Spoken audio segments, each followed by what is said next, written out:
Okay, let's talk about one of the most frustrating words for anyone learning Spanish, little.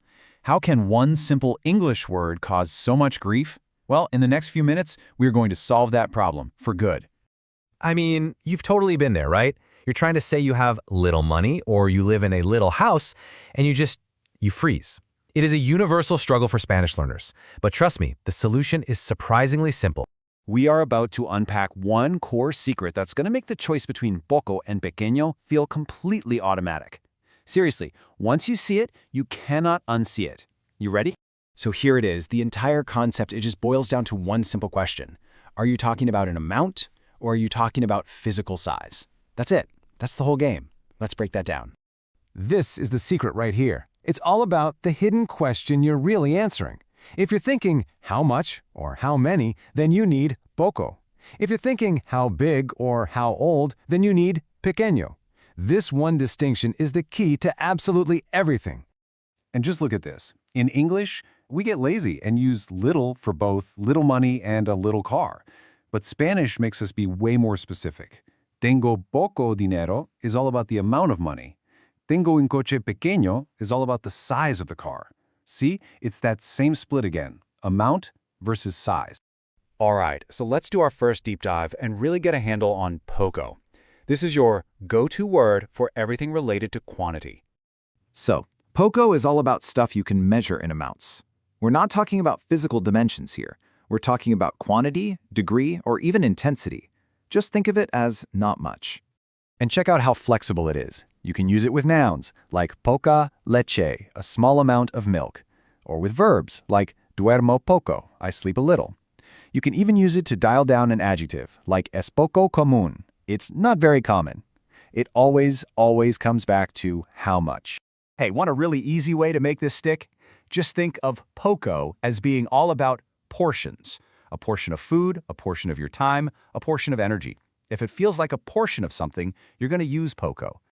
Okay, so let's flip the coin and switch gears to the other side. Pequeño. This is all about the physical world. Pequeño is crystal clear.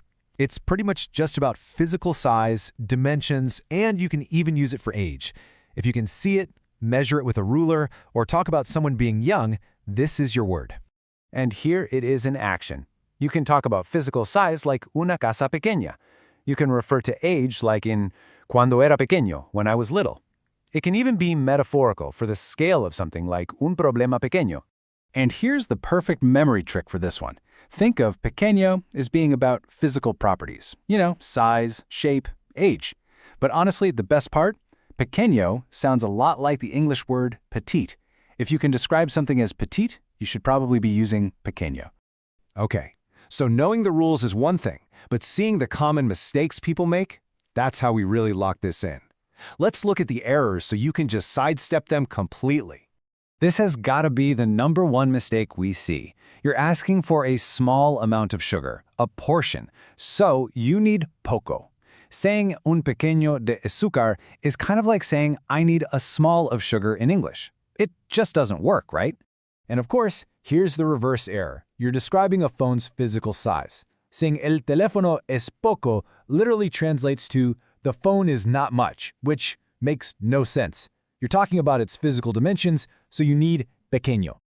And one last crucial grammar tip for you.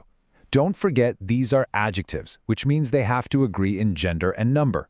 Since personas is feminine and plural, it has to be pocas personas. Simple as that. So we've gone over the rule, the details, and the mistakes. Let's boil all of this down into one final super simple tool you can use anytime you want. So here is your cheat sheet. In the middle of a conversation, just take a half second and ask yourself this. Is what I'm saying about quantity? Use poco. Is it about physical size or age? Use pequeño. It's a simple little check that works every single time. And to just burn this into your brain forever, here are our 2 best memory tricks, side by side. Poco is for portion control, think amounts, and pequeño is for things that are petite, think physical size. You remember those 2 things, you are golden. So in the end, it all comes down to one really simple question. Are you measuring with cups or with a ruler? If you're measuring an amount, it's going to be poco. If you're measuring a physical size, it's going to be pequeño. Master that one distinction, and you've finally mastered the little problem in Spanish.